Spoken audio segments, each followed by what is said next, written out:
Volume 1 General Studies, Volume 2 General Ability, Volume 3 Basic Proficiency in English. Telangana గురుకులాలకు prepare అయ్యే అభ్యర్థికైనా paper 1 general studies కు సరిపోయే విధంగా క్వాలిటీ కంటెంట్ తో మీకు అందిస్తుంది. మిమ్మల్ని ఉపాధ్యాయులుగా చూడటమే మా లక్ష్యం. మీ ఉద్యోగ సాధనలో మీకు తోడుగా మీ SNDS పబ్లికేషన్స్. మరిన్ని వివరాలకు సంప్రదించవలసిన numbers 8070555577 and 9032064822. Telangana TET 2022 exam లో విజయకేతనం ఎగరవేసిన SNDS పబ్లికేషన్స్. తెలంగాణ గురుకుల పేపర్ 1 జనరల్ స్టడీస్ పుస్తకాలను ఎంతో ప్రామాణికంగా 3 books ప్యాకేజ్ తో మీ ముందుకు తీసుకువచ్చింది. Volume 1 General Studies, Volume 2 General Ability, Volume 3 Basic. Hello dear aspirants, welcome to the live session. So in the previous class we discussed some of the important questions related to the pedagogy of English language which will be very helpful to you in PGT, TGT, School Assistant, JL and DL examinations. And in this video we are going to discuss few more questions which will be very helpful to you in the preparation of your examination. So friends, remember, whenever we want to practice the questions from the pedagogy of English language, because it is very important one, if you want to practice the questions, don't confine to any particular textbook and don't confine to any particular material. So here I have carefully designed a few questions which will give you rich exposure towards English language pedagogy. So friends, here my intention is not to test you, not to test your knowledge of this methodology or pedagogy, but here my intention is to make you or give you rich exposure towards the subject, because this part is going to play a vital role in your examination. Whatever the exam that you write, okay, related to teacher recruitment, definitely this part, pedagogy of English or English methodology, plays a very vital role. Okay, so in the previous session we discussed some questions, and in this session again we are going to discuss very carefully selected questions. So I have designed questions which will really help you. In the previous class I have really got regarding the previous class I got really good feedback, and that's the reason I have taken up the same session. Okay, here are nearly 20 to 25 questions on the concept of English methodology. So మీరు examination ఏది prepare అయినా కూడా, maybe you are preparing for PGT, TGT or even JL, DL, these bits will be highly helpful to you in those examinations. Okay, right friends, the very first question is on which of the following does not come under the principles of selection and gradation. This is the first question and it's your turn to answer the questions. Okay, mobile. Now it's your turn to answer the questions related to this concept. So that does not come under this principles of selection. Friends, whenever we want to select one language item related to grammar or vocabulary, we need to select the content, and if we want to select the content we need to select, okay, we need to use certain principles. Now what are the principles of selection? And here I have given 4 options. First one is availability, second one is the coverage, third one is frequency, fourth one is accuracy. So in these 4 options one does not belong to the principles of selection. So tell me here, most of you have answered it as the fourth one as the right answer. Right, good friends, good. Right, so here 4 options are there. We need to know about the principles of selection. When it comes to the principles of selection, the following are the major principles of selection. The very first one is frequency. Frequency is the first principle of selection. The second one is range. Range is the second principle. Third one is availability. Okay, availability is the third one. Fourth one is coverage. The fourth principle of selection is coverage. And the fifth one is okay, teachability. Okay, teachability. And the sixth one is usefulness. And the seventh one is learnability. Friends, these are the 7 principles of selection. Whenever you want to select one language element, be it vocabulary or grammar, you have to follow these principles. Okay, so how many principles of selection are there? There are 7 principles of selection. Frequency, range, availability, coverage, teachability, usefulness and learnability. We have discussed these 7 principles of selection during our classes, and if possible I will be giving more explanation about these principles of selection in the further classes. Okay, so frequency refers to the number of times a word or a structure appears or repeats in a text.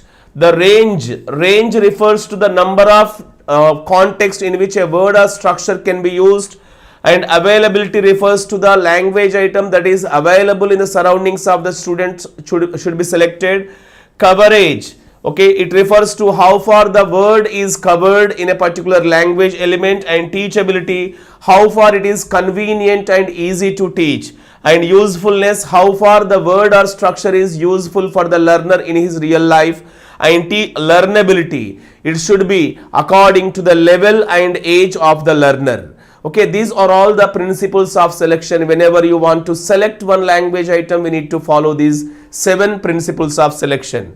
And here accuracy is not at all the principle of selection. Right friends, most of you have answered it very nice. Okay, good answer. Right, let us look at the next question, second question. So here the second question is, the following is the difference between a second language and a foreign language. So the question that I have given you here is the difference between a second language and a foreign language. Okay, so 4 statements. First of all, let us try to read the 4 statements, and then you will be finding the right answer to the questions. Okay, the very first question, the foreign language is learnt in a utilitarian point of view, whereas the second language requires more exposure and usage. That is the first statement. Listen to that statement, understand it and answer it appropriately. Okay friends, look at the second one. The language is learnt in a utilitarian point of view, second language, whereas the foreign language requires more exposure and usage. Third question, the foreign language is learnt in a more exposure point of view, whereas the second language is learnt in a utilitarian point of view. And the foreign language is learnt in a non-utilitarian point of view, whereas second language does not require exposure and usage. These are the 4 statements regarding the differences between the second language and a foreign language. Friends, we have discussed the concepts of first language, second language and third language, and we have also seen the differences among those 3 terms. And based on these 4 options, try to answer the questions. Okay, just 2-3 questions, because the questions are lengthy. That's the reason you are not able to see these questions clearly. That's the reason I am reading out to them, and from the 3rd or 4th questions you will not face this difficulty. Okay, right. So what is the right answer here? What is the right answer according to this context? So friends, here foreign language is not a utilitarian point of view. So that is the reason first one is not the correct answer. Okay, and let us look at the second answer, second point. Okay, second point, second language is learnt in a utilitarian point of view, whereas foreign language requires more exposure and usage. Okay, so this is the right answer, because second language is always learnt with a utilitarian point of view, because we need that in our day-to-day life. Okay, and next one, foreign language is foreign language is learnt in a more exposure point of view. This, next one, second language is learnt in a utilitarian point of view. So this is the third point. Foreign language is learnt with a non-utilitarian point of view, whereas second language does not require exposure and usage. This is not correct. So here the answer is the second one. Second one is the right answer. Second language is learnt in a utilitarian point of view, because we need that language. That's the reason we are learning it. And here hope the screen is visible now. Okay, Hope it is clear to you now. So the size is somewhat right increased here. So match the following things in column A with those in column B. So simply the question is on the skills and sub-skills. Certain sub-skills have been given in column A and you have to identify the things in column B. Skills are there in column B. So column A contains sub-skills, column B contains skills. So let us see the things here. Okay. First one, recognizing speech sounds and intonation patterns. This is the first sub-skill. Using cohesive devices appropriately, inferring the mood of the author, that is the third sub-skill. Ability to express intelligibly, fluently and reasonably. These are the 4 sub-skills. And here the skills are given in column B. Speaking, writing, listening, reading are the 4 options. Now based on this, let us try to identify the correct matching here.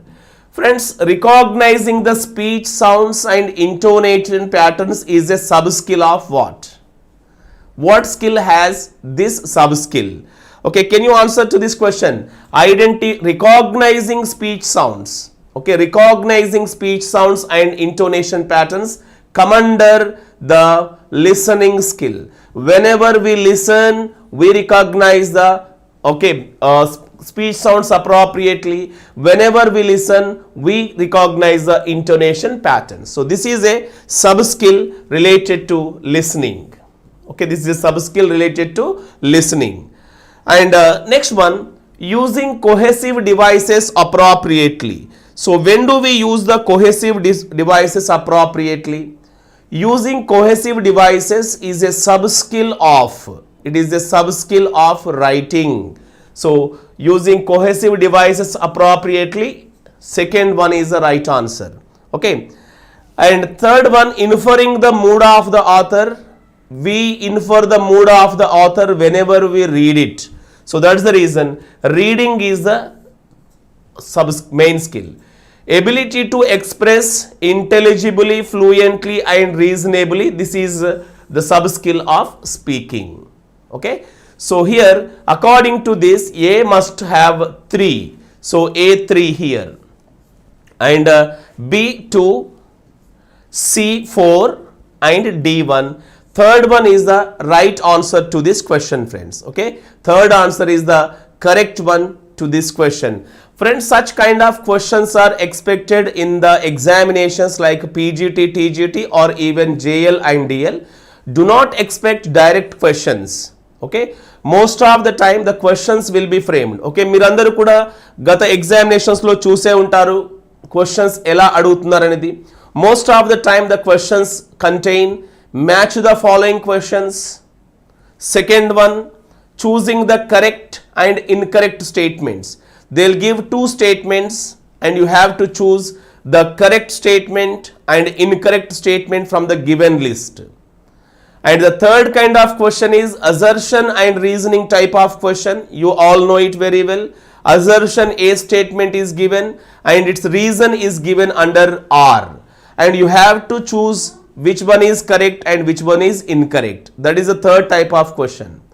And the fourth type of question is the commonly expected question by us. Okay, regular ga choose it question adi with 4 options, a regular traditional multiple choice question. Friends, such kind of questions are less frequently asked these days. You just go through the previous examinations that are conducted in the recent times. You will be finding such kind of questions. So prepare in such a way. So మరి ఈ nature of క్వశ్చన్స్కి తగినట్టుగా మన preparation స్టైల్ని, preparation స్ట్రాటజీని మార్చుకోవాలి. And whenever you practice such kind of questions you will definitely get rich exposure to the subject and you will definitely be solving the questions in the examinations appropriately. So friends, practice such questions for your upcoming examination in order to get good score. Okay. And now let us go to the next question, 4th question. Arrange the following actions in an order for micro teaching lesson.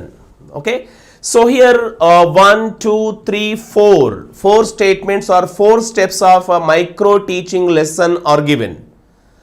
We have to arrange them in appropriate order.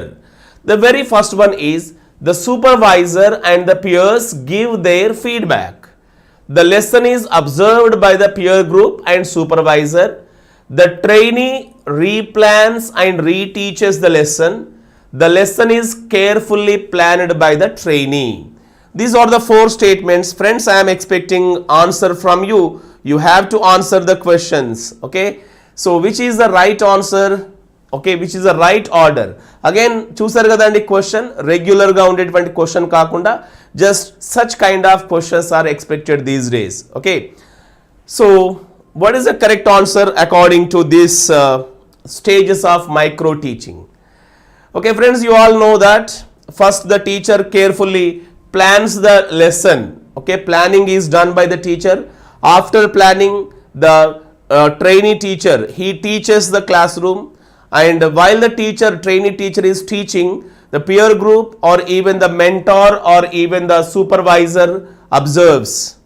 After observing, the supervisor or peer group gives the feedback. Depending on the feedback, the trainee teacher replans and then he reteaches the lesson. Okay, and this cycle goes on until the supervisor and the peer group satisfies. So అప్పటి వరకు ఈ process continue అవుతూనే ఉంటుంది. So that is the order here. If you look at that, 4th one is the first step. Okay, the lesson is carefully planned by the teacher. After planning that, the lesson is observed by the peer group or supervisor. Second one, the trainee the supervisor gives their feedback. This is the third one. And then the trainee replans and reteaches. This is the 4th one. So according to this, we have the structure that is D. Actually, we have to change this as A, B, C and D.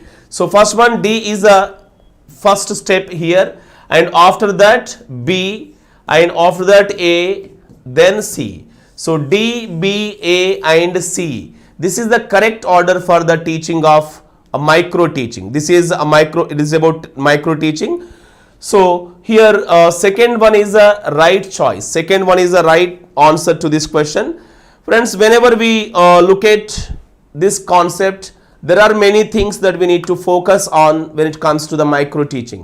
First of all, we should all remember that is micro teaching an approach, a method, a procedure or a technique?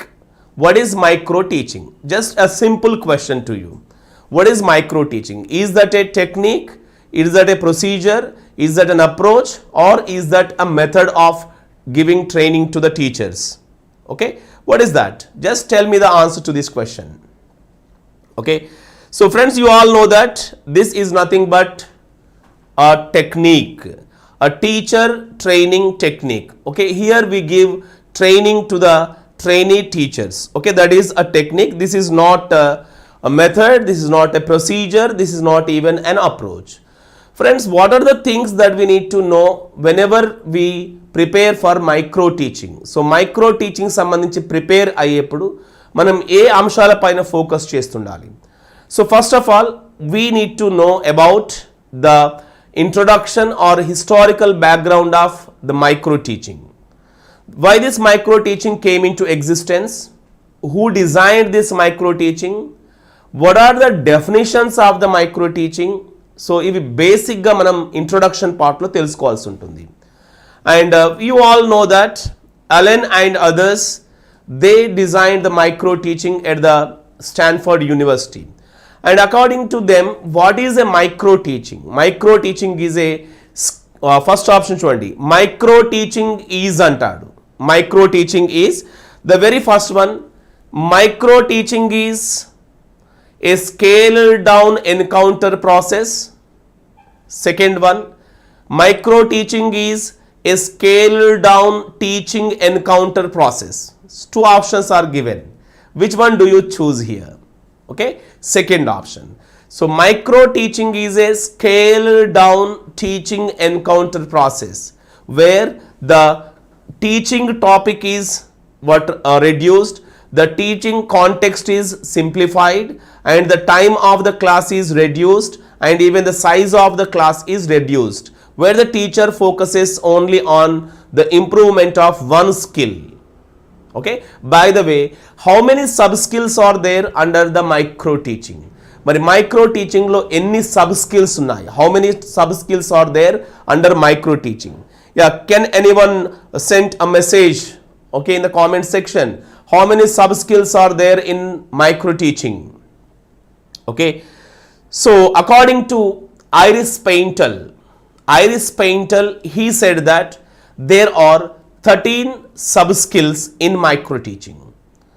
If you want to get if you want to become a perfect teacher according to Iris Paintal, you should have a skill or you should have a mastery in those 13 sub skills.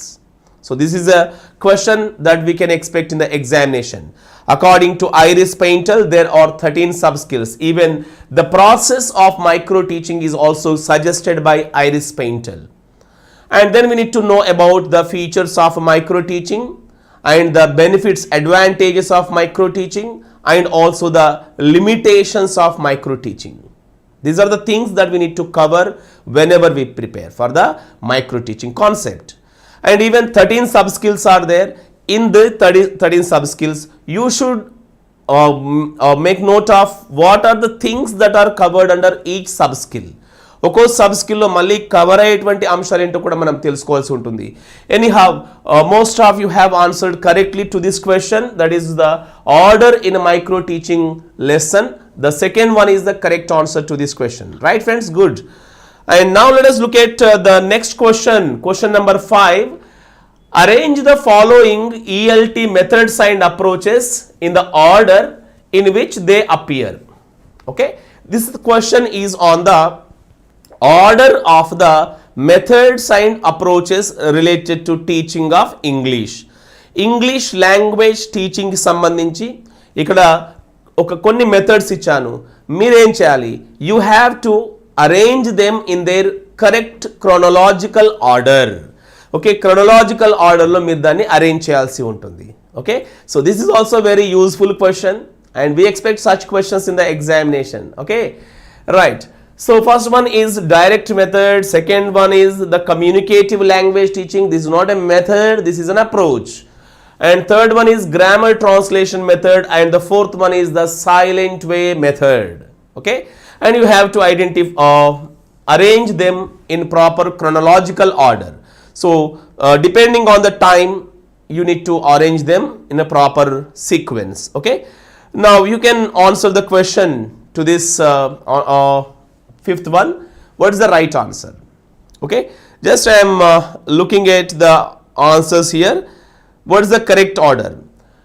So friends, in these 4 approaches or methods, which one do you think is the oldest method of teaching languages? Oldest method of teaching languages. Okay, I expect answer from you all. So grammar translation method is the oldest method. Okay, and this method is known as a classical language. Can you tell me why do we call this as a classical language? Why do we call it a classical language?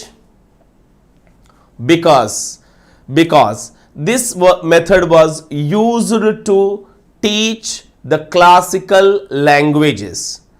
Since this language was used to teach classical languages, this is known as the classical method. Since this is the first method to teach languages, this is known as an oldest method, or even we call it the traditional method. And what are the classical languages that the grammar translation method taught? What are those classical languages? Okay, so Greek and Latin is the right answer. Okay, and when it comes to India, Sanskrit and Arabic. Okay, Sanskrit and Arabic. And friends, here undoubtedly grammar translation method, third one. And as a reaction to the grammar translation method, one method came into existence. Can you tell me what that method is? That is the direct method, which is also known as a natural method or a reformed method. Natural method, reformed method or direct method. So after the third one, first one is the direct method. Okay, and then what are the other methods? After this we have two things here. One is communicative language teaching, and the fourth one is the silent way method. Which one do you think is the third method according to the order? Okay, so here that is the silent way method, which was introduced in 1963. 1963 లో silent way method introduce చేయబడింది. And after that in 1970s and 80s the communicative language teaching was introduced. So 3142 second one is the right order, second one is the correct order, and this is the correct order of the languages and their correct chronological order. Okay, 3142 is the right answer. Okay, here if I look at the questions, the responses from you, okay, good answers, most of you are answering well, nice. So continue answering the same, and this is all about the fifth question, and the correct order is grammar translation method, direct method, the silent way method, and the communicative language teaching, which is also known as the communicative approach. Okay, and look at the next one. The principles of sequencing in teaching a foreign language does not include. So far we discussed the principles of selection, and here the question is on the principles of sequencing. So four options have been given here. If you want to teach a foreign language, you need to sequence the items. So what principles do you use? What principles of sequencing do you use? And here we need to know which is not a principle of sequencing. And all these things are covered in Unit 1, where we discuss the principles of language teaching and principles of language learning. And here grammatical sequence, lexical sequence, semantic sequence, phonetic sequence. So which is not a sequence? Which is not a sequence? Indulo edi sequence kanidi. Okay, so three of them are the principles of sequencing in teaching a foreign language, but one is not such what a sequencing principle, which is not. Okay, so here Sachin Patil answered it D, Gopal Krishna B, okay, Hussein Gaud answered it C, and Anil Kumar D. Anyhow friends, here we need to remember the correct answer is the phonetic sequence. Okay, phonetic sequence is not a principle of sequencing. Adi principle of sequencing kaadu. We have a semantic sequencing, we have the lexical sequencing, and we have the grammatical sequencing, but phonetic sequence is not a principle of sequencing, friends. And fourth one is the incorrect one there. How many elements are there in technological and pedagogical knowledge? Okay, we call it TPAC. TPAC. So under the TPAC, how many elements are there? So very simple question అని మీరు అనుకుంటారు, because sir has given already in the list. Okay, already list లో ఇచ్చాడు ఇక్కడ. So ఏంటి ఇక్కడ simple గా ఉంటుందని అనుకుంటారు. Okay, so we need to answer this question. How many elements are there? Friends, this is the concept of TPAC. Okay, TPAC was given by Koehler and Mishra. Okay, Koehler and Mishra gave that every teacher in this 21st century should have the concept of the TPAC. TPAC అనేటువంటి concept ఉండాలని చెప్పారండి. So this is the very essential knowledge that every teacher should possess. TPAC. And here the question is on how many elements are there in this TPAC. మరి ఈ TPAC లో okay, technological pedagogical content knowledge. So దీన్నే మనం TPAC అని చెప్పుకుంటున్నాము. And now the question is on how many are there. Most of you think that this is a very easy question because sir has already given okay technological pedagogical content knowledge ichadani cheptaru, but is that's not so. That's not the correct answer. Okay, we need to discuss this thing now. Okkasari manam din detail ga discuss cheddam. Friends, earlier we used to believe that a language teacher requires the knowledge of three things. One is the grammatical knowledge or linguistic knowledge, first one. The second one is the content knowledge, and third one is the contextual knowledge. Okay, so first one is the knowledge of language, that is known as the content knowledge, or we can call it the linguistic knowledge or grammatical knowledge. Adi munduga, because that is an essential quality of every teacher. For example, if I want to teach a language English, I should know the knowledge, I should have the knowledge of that grammar. So grammatical knowledge is required, and linguistic knowledge is required. Okay, for example, I have a lot of linguistic knowledge, I know many things about English language, but do I become a successful teacher when I enter the classroom? మరి English language సంబంధించిన knowledge అంతా కూడా ఉంది కదా, then do I become successful in the classroom? No. In order to become successful in the classroom, apart from the linguistic knowledge, you should also possess, okay, you should also possess the pedagogical knowledge. You should know the different pedagogies. Sorry.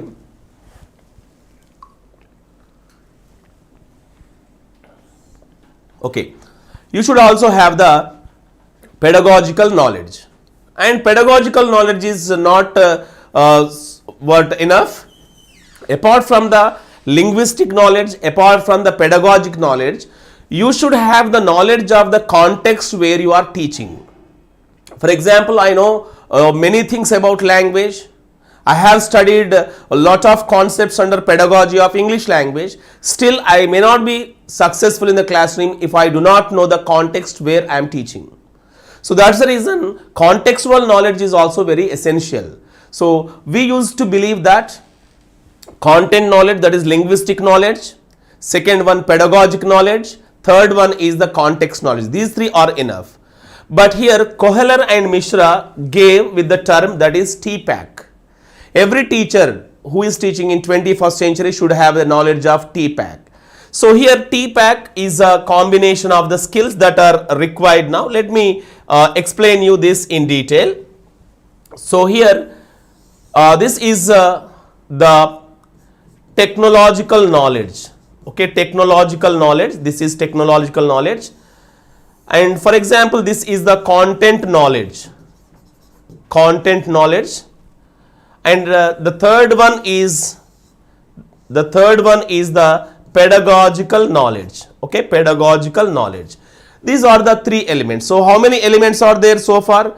We have three elements. Okay, one is technological, second one is content, third one is pedagogical. Apart from this, you just observe, dear friends, and this is an area where technological and content knowledge is there. So this is the fourth one, which includes the technological and pedagogical knowledge. Okay, sorry, technological and content knowledge. This is technology, this is content, so both of them include technological content knowledge. This is the fourth one.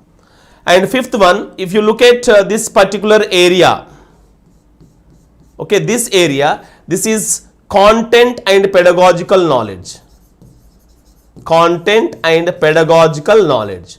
And this area is the sixth one. 1, 2, 3, 4, 5, and this is the sixth one, which includes technological and pedagogical knowledge. Technological and pedagogical knowledge. And friends, finally, you just observe the things here. And this area. So this area is nothing but the TPAC.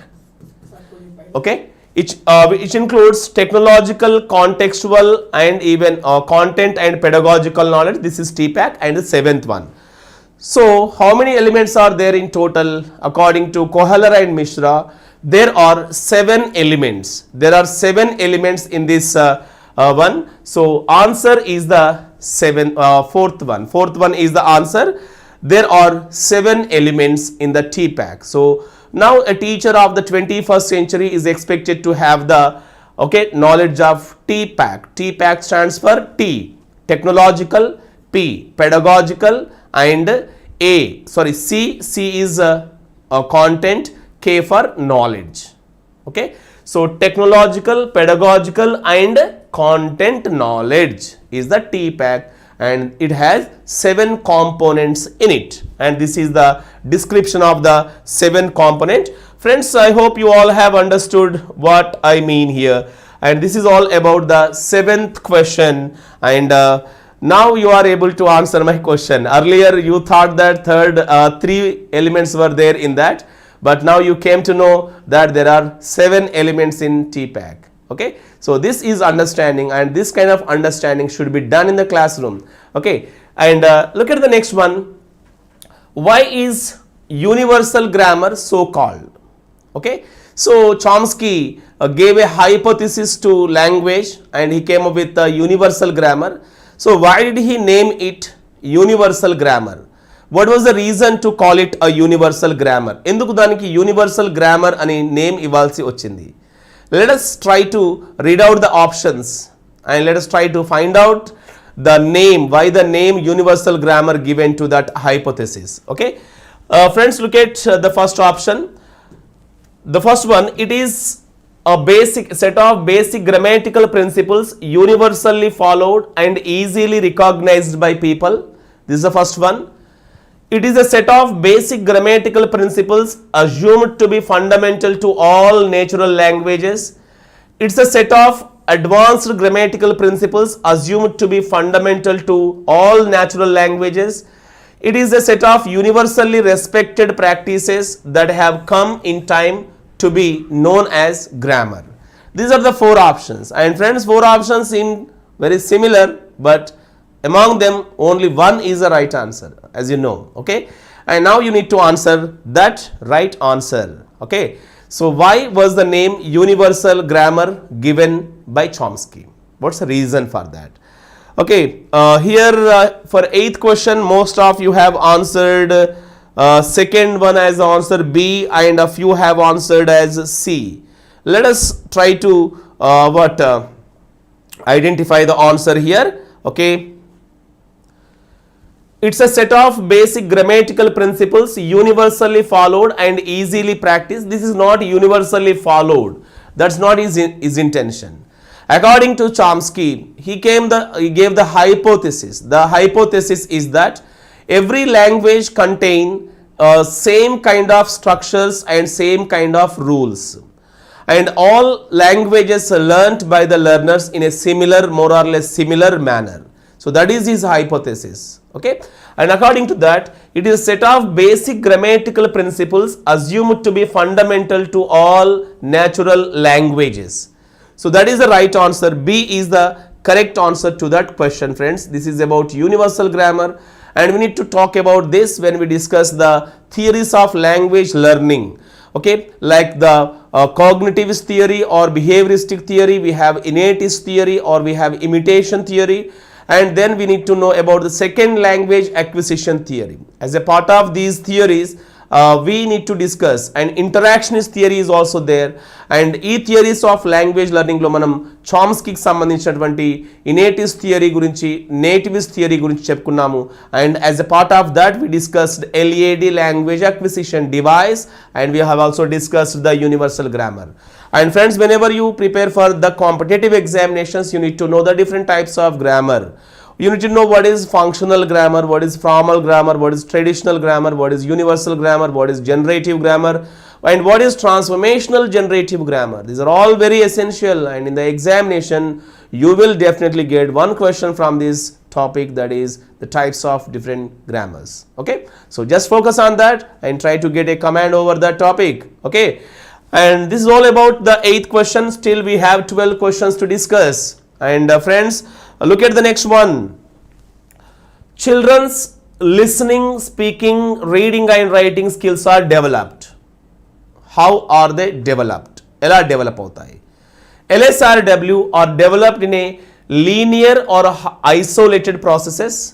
Second one, not in linear or isolated processes, in such a way that first productive and then receptive skills are enhanced only after the mastery of alphabet. So how the LSRW are developed? How are they developed?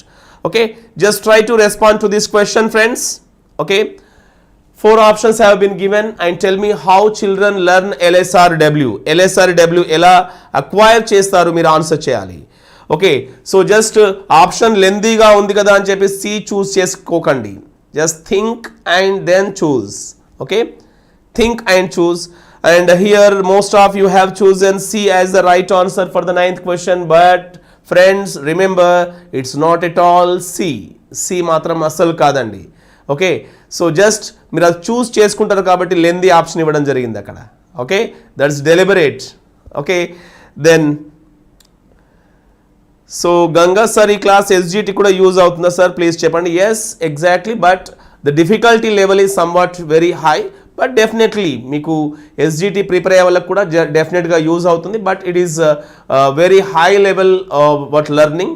So మీకు అర్థమైతే కనుక definitely follow అవ్వండి. It will be useful for SGT school assistant also. Then tell me what is the answer. Except C you just choose any other option. C కాకుండా ఇంకేదైనా option choose చేసుకోండి, because C is not at all the correct answer here. Okay, right. So this is not because first productive skills then receptive skills, ఇది కాదు. This concept is not at all correct. And according to you first speaking and writing are learned, then listening and reading are learned. That is not at all the correct option. That is not the correct process even. Okay, then first one ఏం చెప్పారు? First option ఉంది. Most of you have chosen first one, linear isolated process. Linear అంటే చూడండి ఏమని చెప్తున్నారు మీరు. Linear process అంటే first listening మాత్రమే ఉంటుంది, అసలు ఇంకా మిగతాది ఫోకస్ చేయం. లీనియర్ అంటే లిసనింగ్ కంప్లీట్ అయిన తర్వాత then only we focus on speaking, మీరు చెప్పేదాని ప్రకారం. అలా ఉండదు కదా అండి, లీనియర్ అసలే కాదండి. Okay, it is not at all linear process and it is isolated process కూడా కాదు కదా. ఐసోలేషన్లో ఎప్పుడు నేర్చుకోదు. Language skills are learned always in an integrated manner. అంటే నేను లిసనింగ్ చేసేటప్పుడు స్పీకింగ్ స్కిల్ కూడా అక్వైర్ చేస్తాను. Whenever we read and we also acquire the knowledge of writing skill. So that's the reason language skills are never learnt in an isolated manner. Language skills are always learnt in an integrated manner. And even languages are never learnt. Language skills are never learnt in a linear manner. అంటే నేను ఈ సంవత్సరం అంతా కూడా speaking listening skill నేర్చుకుంటాను, next year అంతా కూడా speaking skill నేర్చుకుంటాను, మళ్ళీ ఓ సంవత్సరం, ఇట్లా ఎప్పుడు కూడా లీనియర్గా ఉండదండి. It is recursive, it is integrated. రికర్సివ్గా ఉంటుంది, ఇంటిగ్రేటెడ్గా ఉంటుంది. So that is the reason it A is not at all the correct answer friends. Okay, so deliberately I gave the third option here, but that is not at all correct answer. What is the correct answer then? So LSRW are developed not in linear and not in isolated processes. లీనియర్గా ఎప్పుడు కూడా నేర్చుకోబడవు, ఐసోలేటెడ్గా ఎప్పుడు కూడా నేర్చుకోబడవు. So that is the reason second one is the right answer to this question number 9. Hope you all have understood. Still, if you need any clarity regarding any of these questions, you are free to type your doubt there. Definitely I'll be answering to that question. Okay, if it is not possible now, if I am unable to look at your question now, later I will be trying to answer your questions. Don't worry, just type any of the questions. Okay, then let us look at the question number 10. Okay, very lengthy question and but a very direct question even. Okay, in a language classroom you have asked students to write down the directions. Okay, then they will present their directions in pairs to each other. This activity will help to increase. First of all, the students will write the directions. ముందుగా directions రాస్తున్నారు and after that they will present their directions in pairs. ఒక pair వర్క్లో వాళ్ళు participate అవుతున్నారు. Okay, so what will be increased with the help of this activity? ఈ activity పిల్లల్లో దేన్ని develop చేస్తుంది? First one, their basic interpersonal communication skills which can be termed as BICS. BICS స్కిల్ని develop చేస్తుందా? Their directional sense which a student often confuses. Students ఎప్పుడు confuse అవుతుంటారు కాబట్టి వాళ్ళ యొక్క డైరెక్షనల్ సెన్స్ని డెవలప్ చేస్తుంది. The integration of language with science. So directions, science use చేస్తూ వాళ్ళు లాంగ్వేజ్ నేర్చుకుంటున్నారు. సో లాంగ్వేజ్ అండ్ సైన్స్ని ఇంటిగ్రేట్ చేస్తూ నేర్చుకుంటున్నారు. Their CALP which is known as the cognitive academic linguistic proficiency. So what will be increased with the help of this activity? You have asked the students to write down the direction of each other's home or some other place, and then you asked them to present it in the form of a role play or a pair work. A activity then develop chestundi. Okay, so here most of you have again chosen the third one, integration of language with science. There is no science at all.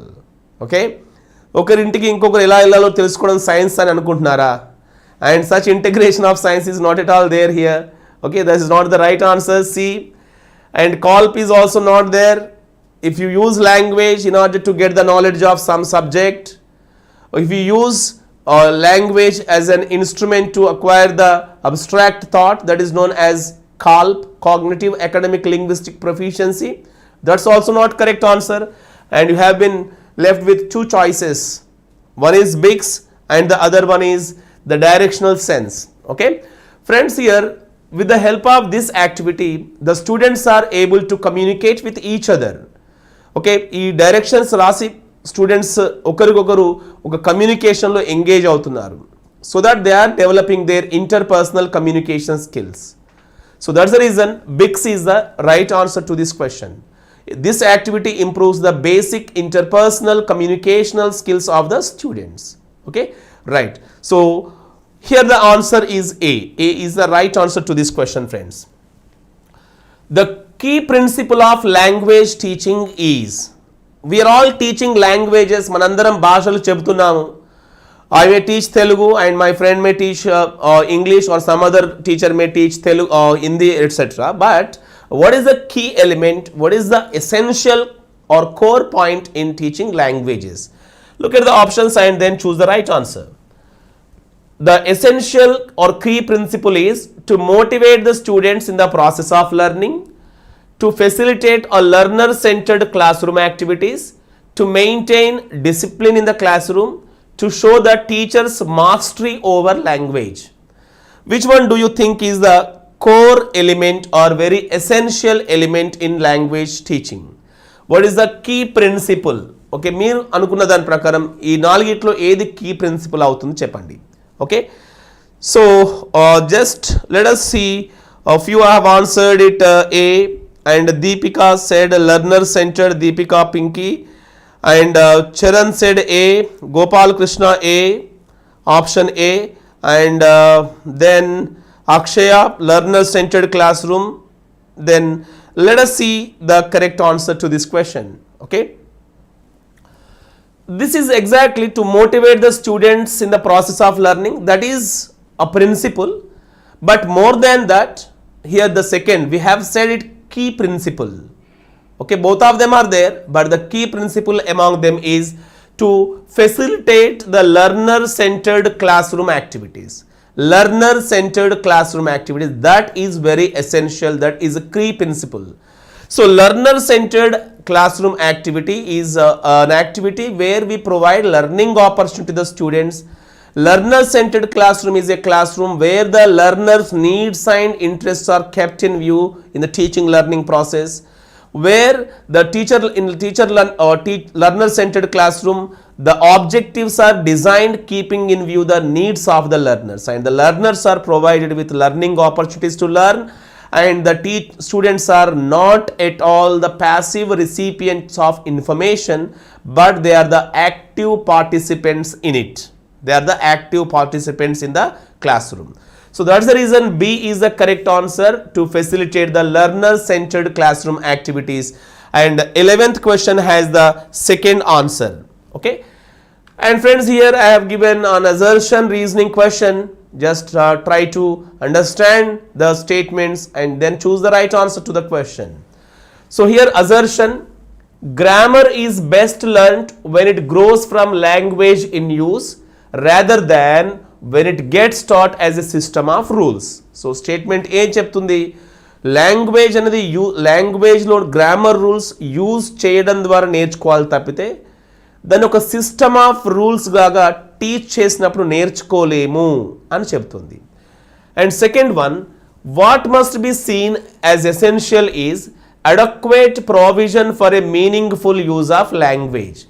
మరి లాంగ్వేజ్లోని grammar rules బాగా నేర్చుకోవాలి అనుకున్నప్పుడు use ద్వారా we should provide adequate provision for the meaningful use of language. So దాని language ని meaningful గా నేర్చుకున్నప్పుడు అవుతుంది. This is the point B, that is the reason. So now you need to know both A and R are true and R is the correct explanation of A. Both A and R are true and R is not the correct explanation of A. Both A is true but R is false.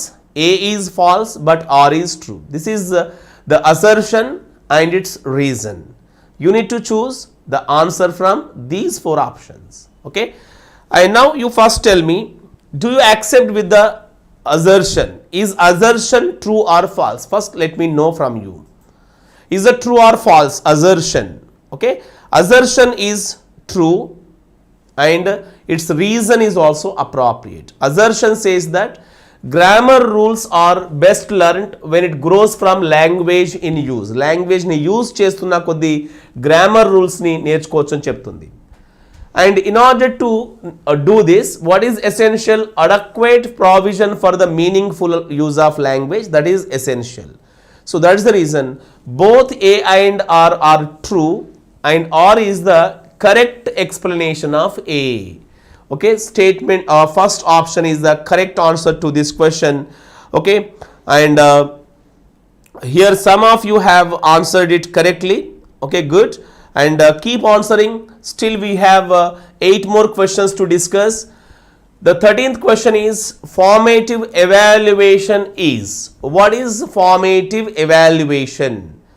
First option, a process of conducting test on the whole syllabus.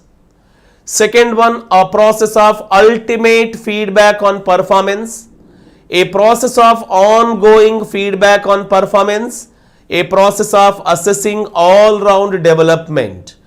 Which is the formative assessment? We all know what is formative assessment and what is summative assessment.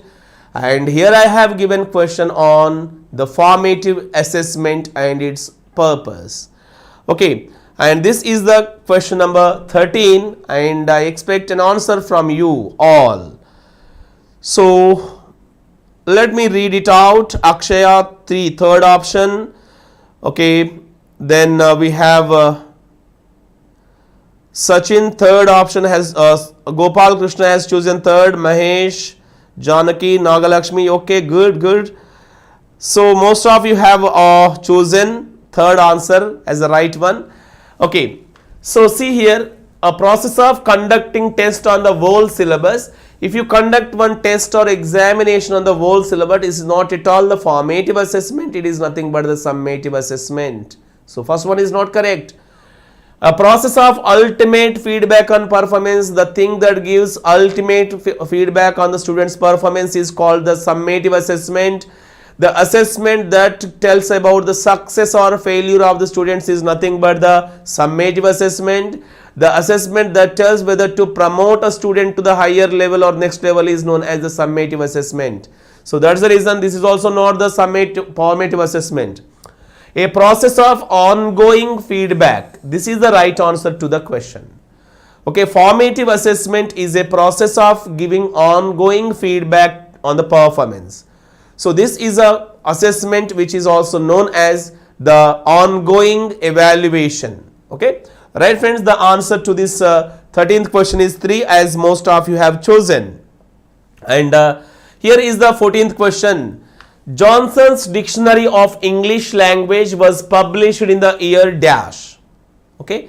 When was Johnson's Dictionary published? In which year was it published? It's a general question related to our English. It was in the year 1710, 1755, 1739 and 1759. What was that year? You have to choose the correct answer for the Johnson's Dictionary of the English Language. When was it published? You have to choose the option, not the year. Okay. Second one, as most of you have chosen. Okay. Friends, we need to know whenever it comes to the beginning dictionaries, the first dictionary, which was designed by Robert Cowdery, table alphabetical. The first monolingual dictionary was designed by Robert Cowdery. Okay, Robert Cowdery in the year 1604, and the name of the dictionary is table alphabetical. Table alphabetical is the name of the dictionary, and this dictionary was designed by Robert Cowdery, and this is a dictionary which contains only 3000 words in monolingual meaning. But this is not at all considered as a full-length dictionary because it contained only limited words. Most of the words are the words that are borrowed from Latin, Greek and other languages.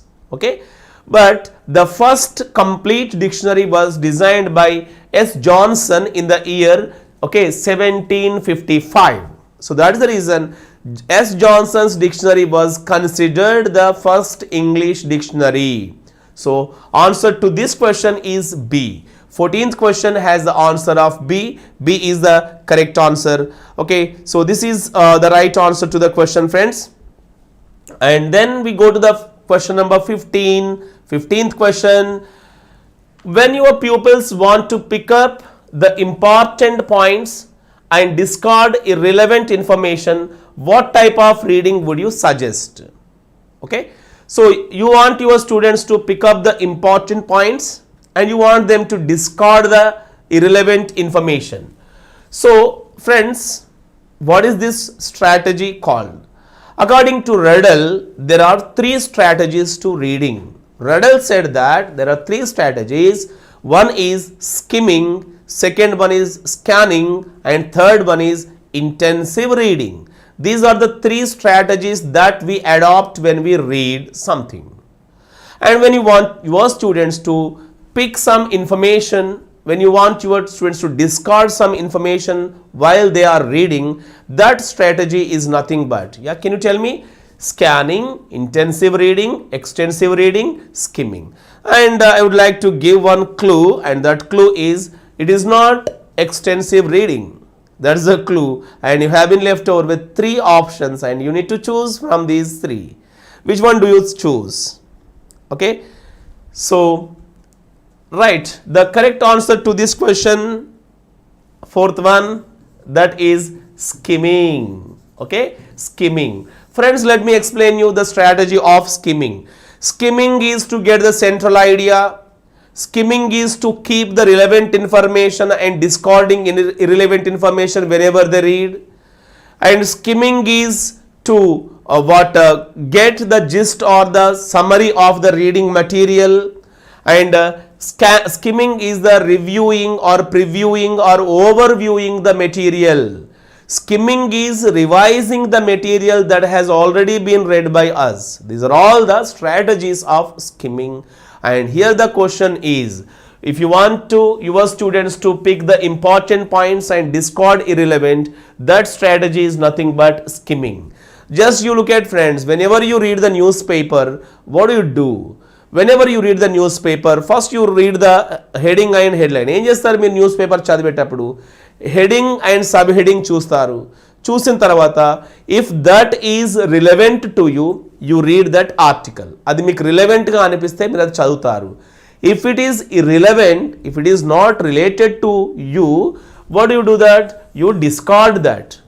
Okay, దాన్ని మీరు skip చేసేసి next కాన్సెప్ట్కి వెళ్ళిపోతుంటారు. That is the simple example for skimming.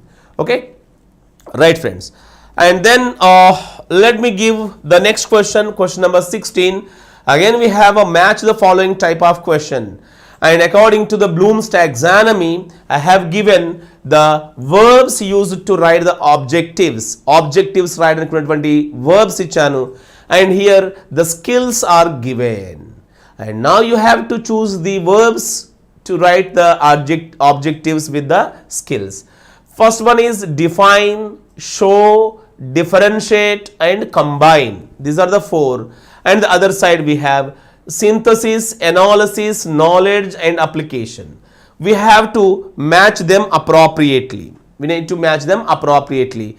Yeah, can you tell me what is the appropriate way to match these things? Okay, the very first one is define. So what is the right answer? Synthesis, analysis, knowledge, application. Definitions are giving the meanings. Okay, so what do you think is the right answer for this particular one? Okay, so here defining is nothing but knowledge. Defining is nothing but knowledge. And after that, can you tell me what is showing? What is showing? Is this synthesis, analysis or application? Showing is nothing but application, D. And here differentiate, what is differentiate here? It is nothing but analysis, and combining is nothing but synthesis.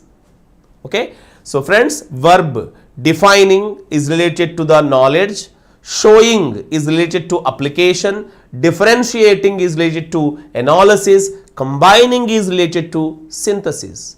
This is all about the verbs and also the objectives. Okay, verbs that we use to write the objectives according to the Bloom's taxonomy.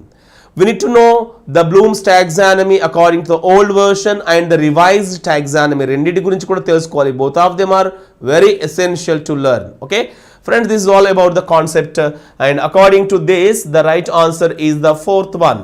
Fourth one is the correct answer to this question. This is all about the question number 16. And friends, look at the 17th one. Curriculum includes the following things. What are included in curriculum?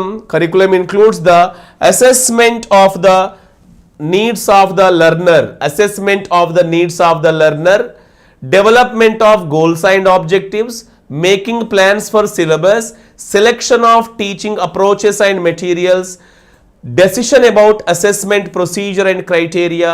Okay, all these are the things that are included. I have told you these 5 are included.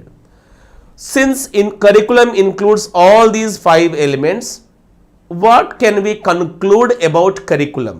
Curriculum గురించి మనం ఏం conclude చేయొచ్చు? It is limited, it is comprehensive, it is teacher centered, it is egocentric. Which one do you think is right answer to this question according to this question number 17? Okay, so from this we can conclude that curriculum is comprehensive. Okay, సమగ్రమైనది, విస్తృతమైనది, very broad అని చెప్పుకుంటాము. Okay, so that is the right answer, friend. Curriculum is a comprehensive plan. Okay, curriculum is a comprehensive plan because it includes the following things. Okay, and this is question number 17, and still we have 3 more questions, friends. And I think this question has been already discussed. ఇంతకు ముందు క్లాసెస్లో మనం discuss చేసుకున్నాము. Okay, which of the following is not a reading skill? Okay, which of the following is not a reading skill? Taking notes from a lecture, summarizing, making notes while studying, writing points to be discussed for a program. So ఇందులో reading స్కిల్కి సంబంధించినది ఏది? Not related to the concept of the reading skill. Okay, not related to the concept of the reading skill. You have to choose that. Okay, so taking notes from a lecture, summarizing, making notes while studying, writing points to be discussed for a program. Which one do you think is not relevant? Okay, మనకి దీనికి సంబంధించి relevant కానిది చెప్పండి. Taking notes from a lecture is just that is the process of listening and writing. అది listening and writing సంబంధించినటువంటి concept. That is not related to the concept of reading skill. And you have chosen, most of you have chosen first one as the correct answer. Okay, and next one, the car collided with a stationary vehicle when I was going to buy some stationery. So two words are underlined here, stationery and stationery. What is this an example for? Okay, మరి stationery దేనికి examples అవుతాయి? Antonyms, homophones, synonyms, homonyms. The right answer, can you tell the correct answer here? Okay, this is nothing but, the answer is nothing but the second one, homophones. Stationery, both of them have the same sound, though they have different spelling. Okay, so words that have different spelling, same pronunciation and different meaning, if two words have the three qualities, we call them homophones. Homophones are the words that are phonetically identical but orthographically different. If two words are orthographically different but if they are phonetically identical, we call them as the homophones. So here the answer to this question is homophones, and this is the right answer to the question, friends. And question number 24, reliability of a test means. What is the meaning of reliability? We have the qualities of a good test like validity and its types, reliability and its types, objectivity, practicality, rubrics. These are all the concepts related to qualities of a good test, where we expect at least one question in any examination. So what is the meaning of validity? You have to answer this question, friends. A test should test what it is intended for. A test should test all the skills of a language. A test should yield dependable or consistent scores. A test should be based on clear statement of the objectives. These are the four options. And in these four options, which one do you think is related to the reliability? So ఇందులో ఏది రిలయబిలిటీకి సంబంధించినటువంటి question అవుతుంది? Just tell me. Okay, so first one, a test should test what it is intended for. This is not reliability. If a test tests what it is intended for, it is known as validity. ఒక test దేని గురించి అయితే ఉద్దేశించబడిందో దానిని మాత్రమే test చేసినప్పుడు అది validity అవుతుంది. And validity is very essential for reliability. మరి రిలయబుల్ ఉండాలంటే ఒక టెస్ట్కి వ్యాలిడిటీ అనేది ప్రైమరీ క్వాలిటీ అవుతుంది. సో దేన్నైతే ఉద్దేశించబడిందో దాన్ని మాత్రమే టెస్ట్ చేయాలి. For example, if you are testing a person's driving skill, you should directly give him a car and you should ask them to drive. Then you will be able to know his driving skill better. In a similar manner, if you want to test the grammatical knowledge of a person, you should give them one question paper on grammar and you can ask them to write on it. So that is nothing but valid. A test should test what it is intended to measure. Second one, a test should test all the skills of language. That is true, but it is not called valid reliability. Okay, a test should yield dependable or consistent scores. That is true. Reliability means even if a question paper, if an answer script is evaluated by 2 or more evaluators, the test should yield dependable score or consistent scores, and the scores should not fluctuate much. The scores should not fluctuate much. That is the meaning of the concept reliability. And friends, when we learn about the reliability, we should know the test-retest reliability, parallel form reliability, split item reliability. These are the different types of reliabilities, and we should know, okay, the different types of reliability. Test, retest, parallel form, okay, split item reliability, ఇవన్నీ కూడా మనం నేర్చుకోవాల్సి ఉంటుంది. And question number 25, to infer the mood of the author or character in the passage from keywords, phrases and sentences is a specification of. Inferring the mood of the author. When do we infer the mood of the author or a mood of a character? Whenever we read it. Whenever we read it. So reading is the right answer. Whenever we read it, we will be able to infer the mood of the author or mood of the character, etc. So question number 25 has the answer of the third one. Identify the contrived situation from the following. Friends, we should all remember that there are two kinds of situations. Whenever you want to present content or whenever you want to present the vocabulary to the students, we generally use the situationalization. మీకు అందరికీ తెలుసు situational language teaching or situational approach కూడా situations play a vital role. And friends, we should remember that there are two types of situations. మీరు class రూమ్లో situational language teaching లేదా situationalization చెప్తున్నారు అంటే you often use two kinds of situations. One situation is real situations and the second one is contrived situation. Real situation and contrived situation. If you use the things that are available in the classroom like a fan or a board or a table or a chair, etc., that comes under the real situation. Classroom events, classroom objects కనుక మీరు use చేసినట్లయితే అది real situation అవుతుంది. But if you use the artificial situations to present grammar or to present language, that situation is known as contrived situation. Contrived situation is the artificial situation created by the teacher. Artificial situation created by the teacher. I want to teach past perfect tense to my students. Past perfect tense ni నేను నేర్పించాలనుకున్నాను. Okay, are simple past, సింపుల్గా చెప్తాను, simple past టెన్స్ని చెప్పాలనుకున్నాను. Then I want to narrate one story. Once upon a time, there lived a king. One day, the king saw an old man in the forest. The old man was very poor. So, the king went to him and asked him what he needed. So, ida narrate chestu unna nenu. And I am using this incident, I am using this situation to present the simple past tense. And now tell me, what situation am I using here? ఇక్కడ నేను ఏ situation use చేస్తున్నాను? Class రూమ్లో situations simple past tense చెప్పడానికి ఒక king and ఒక old man యొక్క story narrate చేశాను. Do you think that is a real situation or a contrived situation? Tell me, is that real or contrived situation? That incident is not at all related to classroom. ఇక్కడ forest, king, okay, poor man, ఇవన్నీ కూడా real కాదు కదా. They are all created by the teacher.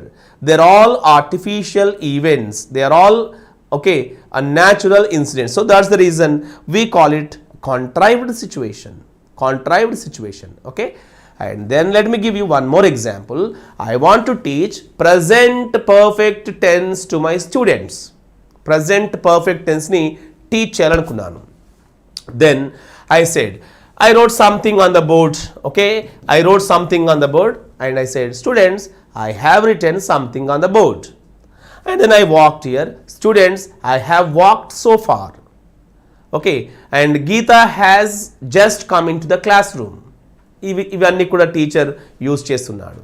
Okay, so now what kind of situations are being used by the teacher? ఇక్కడ teacher ఎలాంటి సిచ్యువేషన్స్ని use చేస్తున్నాడు? Is he using real situation or contrived situation? You just tell me. Okay, the teacher is using here the real situation because classroom objects are used, classroom events are used. That's the reason we say that a real situation. Okay, and friends, here 4 options have been given and you need to choose the contrived situation from this. Okay, first instance, teacher showing a blue pen. I have a blue pen. I have a blue pen అని చెప్పాడు, ఒక pen చూపిస్తూ. Teacher writing on the blackboard. I am writing. Teacher showing picture of the elephant. This is an elephant. Teacher to the students, what did you eat this morning? And these are the 4 things. And tell me which is a contrived situation from these 4 options. ఈ 4 options లో మరి contrived situation ఏది చెప్పండి? Okay, so right, good, very good. Most of you have all answered 4th one.